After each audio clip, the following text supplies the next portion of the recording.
Hey, right here, right now, you ready? You ready? We're gonna worship. We're gonna do some praying today. We're gonna do some praying today because you know what? We got a book that's got all kinds of prayers in it, man. It's got all kinds of reasons to worship and ways to worship. So let's go.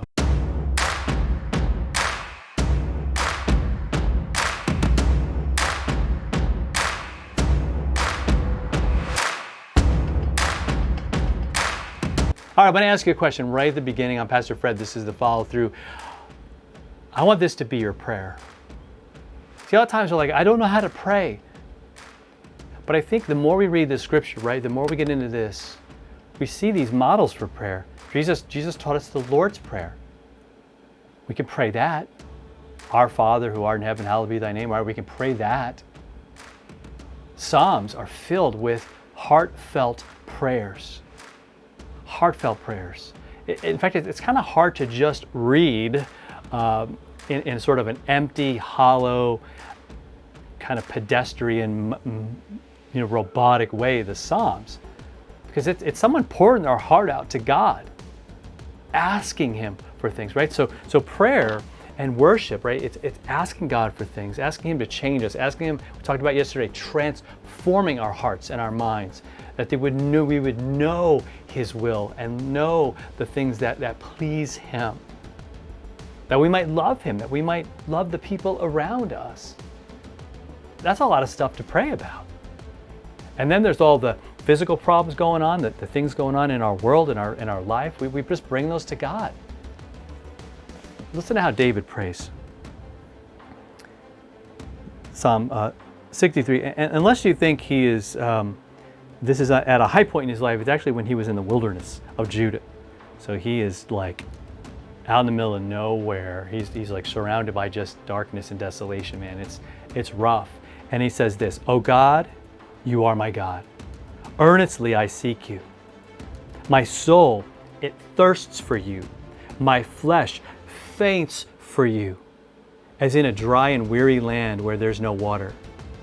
So I have looked upon you in this sanctuary, beholding your power and glory.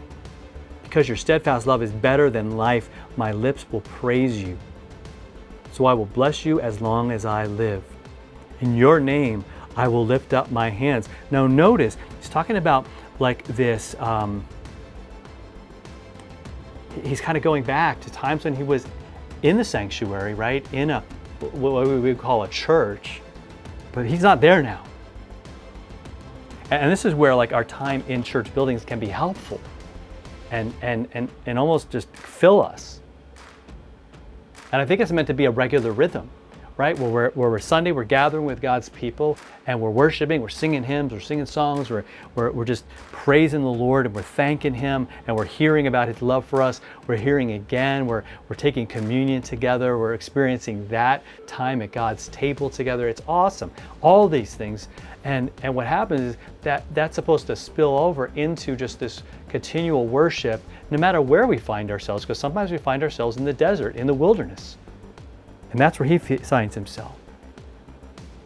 And he's saying, "Lord, I thirst for you." Look at the urgency here. "Earnestly I seek you.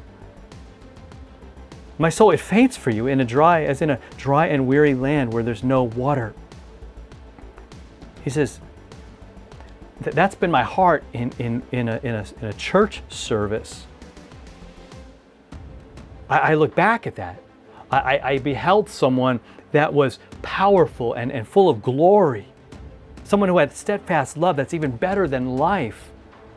And so he says, you know what I'm going to do? Even though I'm in the wilderness here, I'm going to keep on going. I'm going to pray even out here. I'm going to praise you even out here, even where I'm not sure what's going to happen to me. I'm going to bless you as long as I live. And in your name, I'm going to lift up my hands. Especially in the difficult times. Now, a lot of people, again, it's dangerous when we fall into sin, right? It's dangerous when we see someone falling into sin and they're doing things that are bad. But I think that what happens well before that, and honestly what that can contribute to, is something even more deadly, I think. And it's deadly because we don't see it. Most sins are pretty obvious, right? Being mean or lustful or greedy or arrogant, prideful, right? Aggressive, whatever it is. That's pretty obvious. But when your heart's not in it, when your heart begins to not really care about God, see, those are the things that I when I see that in me, I read Psalms like this. I read Psalms like this because we're supposed to just present ourselves as just being full of everything, and we've got it all figured out. No, he's saying, Lord, may I always be thirsty for you. May I always have that desire and that need for what only you can give to me. That I would find my ultimate fulfillment only in you and what you've done for me and continue to do for me. That my whole life would be a life of worship.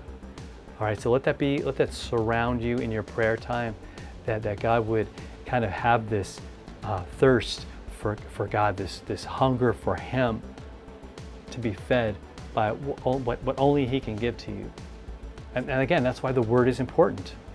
It's essential, man. It's what we need, because it brings us all that truth. It brings us His Word. It brings us who He is. Okay, so may that surround and be a part of and be the center of your worship and prayer time today. All right? Have a great rest of your afternoon, evening, whenever it is. And we'll talk to you next time for another follow through. Hit that subscribe button and share this with somebody. Talk to you then.